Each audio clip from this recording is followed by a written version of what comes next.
دیکھیے فلاح کے اصل معنی ہے پھاڑنا. فلاح کہتے ہیں کسان کو کہ وہ اپنے ہل کی نوک سے زمین کی دھرتی کے سینے کو چیرتا ہے. عربی کی کہاوت ہے ان الحدید بالحدید یفلح، لوہا لوہے کو کاٹتا ہے. فلاح کے معنی جیسے فلق ہے، فالق الاسباح، اللہ تعالیٰ صبح کو فلق فالق ہے، اللہ پھاڑتا ہے رات کی تاریکی کا پردہ اور صبح کو نمودار کرتا ہے. اسی طریقے سے فالق الحب والنوا، گٹھلیوں کو بیجوں کو پھاڑتا ہے، اس کے اندر سے پھر وہ دو پتیاں نکلتی ہیں جو پودا بنتی ہیں. تو فلاح کے معنی بھی ہے پھاڑنا. پھاڑنے سے مراد کیا ہے؟ انسانی شخصیت کی جو اصل انسانی شخصیت ہے وہ تو اندر چھپی ہوئی ہے، وہ ہماری روح ہے، وہ ہماری انا ہے، وہ ہماری خودی ہے.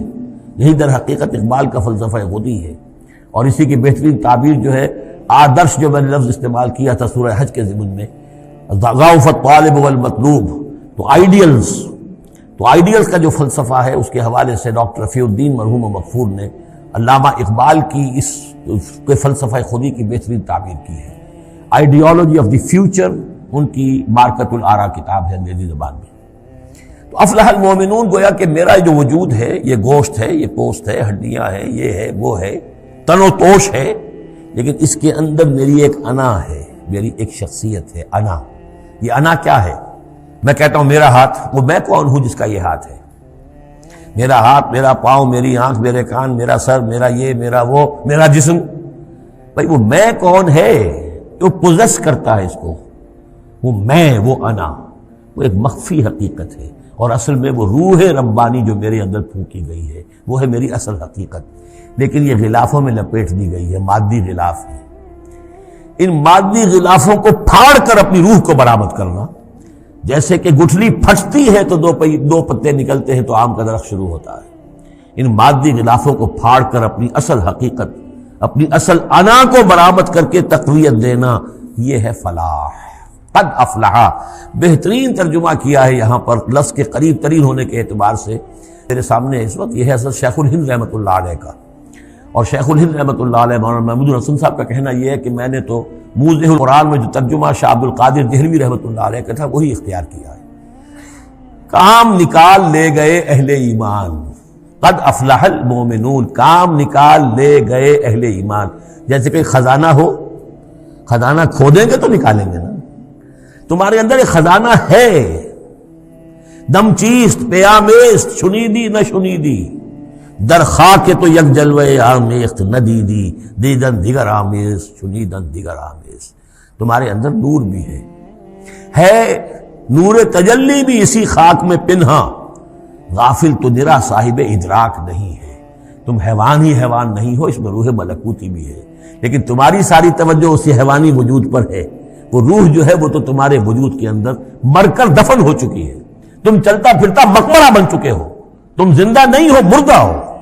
اور جس کی روح جاگ جائے گویا کہ وہ زندہ ہوتا ہے، پھر اس کو زندگی ملتی ہے. فَلَنُحْيِيَنَّهُ حَيَاةً طَيِّبَةً. یہ ابو جہل مردہ تھا، یہ زندہ نہیں تھا، یہ اندھا تھا، دیکھ نہیں رہا تھا، یہ بہرا تھا، سنتا نہیں تھا. یہ جو حقائق ہے اس کو سمجھ لیجئے. اپنے وجود، اپنی اصل شخصیت، اپنی انا، اپنی خودی، اپنے سیلف، اس کی development of the self, development of the character, انسانی شخصیت کے لیے یہ ہے قد افلح. کھود نکالنا، خزانہ کھود نکالنا. ایک ہندی کا دوہا ہے بڑا پیارا، بھیکا بھوکا کوئی نہیں. بھیک تو وہ خود شاعر ہے. بھیکا بھوکا کوئی نہیں، سب کی گٹھڑی لال. ہر ایک کی گٹھڑی کے اندر ایک لال بندھا ہوا ہے، وہ گٹھڑی جو ہے اس کے اندر ہے. بھوکا کوئی نہیں ہے، مال تو ہے اس کے پاس. گرہ کھول جانے نہیں اس بد بے کنگال، اس گٹھڑی کی گرہ نہیں کھولنی آتی. ستمست گر ہوست کشت کے بے سیر سرد و سمندرا، تجھے غنچہ کم نہ دمیدائی درے دل کشا بچمندرا. تم اپنی شخصیت کا جو چمن ہے تمہارے اپنے اندر جو اللہ تعالیٰ نے رکھا ہوا ہے، وفی انفسکم افلا تبصرون، تم اس سے غافل رہتے ہو. Man in his ignorance identifies himself with the material sheaths which encompass his real self. انسان اپنی جہالت میں اپنے ان مادی غلافوں ہی کو سمجھ بیٹھتا ہے یہ میں ہوں، یہ تو کچھ بھی نہیں ہے، مادی غلاف کی کوئی حیثیت نہیں ہے، تم کچھ اور ہو جو اس کے اندر ہو، لیکن بشرطے کہ تم اپنے آپ کو پہچان لو۔ من عرف نفسہ فقد عرف ربہ ولا تکونوا کالذین نسوا اللہ فانساہم انفسہم، ان لوگوں کے مانند نہ ہو جاؤ جنہوں نے اللہ کو بھلا دیا تو اللہ نے انہیں اپنے آپ سے غافل کر دیا۔ یہ ہے فلاح کی اصل حقیقت۔